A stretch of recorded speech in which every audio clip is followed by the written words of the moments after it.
సుబ్బమ్మ సుబ్బమ్మ అలాగే ఈ సంగతి. అది రికార్డులో అందంగా ఉంటుంది. బాలసుందరి, బాల త్రిపుర సుందర. కళలో వీటి తర్వాత 5 ఏళ్ళకి పుట్టింది అది మీ అమ్మ. ఆహా. అది శక్తి కనబడేది. పసుపు కొమ్ము కారం అంత పసుపు కొమ్ము తీసుకొచ్చి పెట్టింది చేతిలో. అంచేత అక్కడి నుంచి అయితే బాల అని దాన్ని మీ అమ్మకు కూడా బాలభాని గారు కలిపాము. బాలసుందరి అని పిలిచేవారు దీనికి. అంటే నీకు కల్లో కనిపించిందా అమ్మవారు?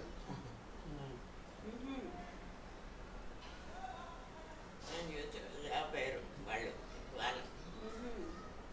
మరి కామేశ్వరి అని ఎవరికి మరి అప్పట్లో లేదా? పేరు మా వెళ్ళిపోయాడు. దొడ్డమ్మ అంటే ముందర ఒక అబ్బాయి కూడా ఉండేవాడు. ఓహో, సవితి కొడుకు. ఓహో, అబ్బాయికి కామేశ్వరి అడిగి పెట్టారు ముందు, వాడు వెళ్ళిపోయాడు. అంచేత మరి అక్కర్లేదు ఇక్కడ కామేశ్వరి ఇక్కడ. అదే నాకు ఇలవేలు పంటారు కదా, మరి ఒక్కళ్ళ పేరు కూడా లేదు. సుబ్బలక్ష్మి ఎలా పెట్టారు, ఎందుకు పెట్టారు?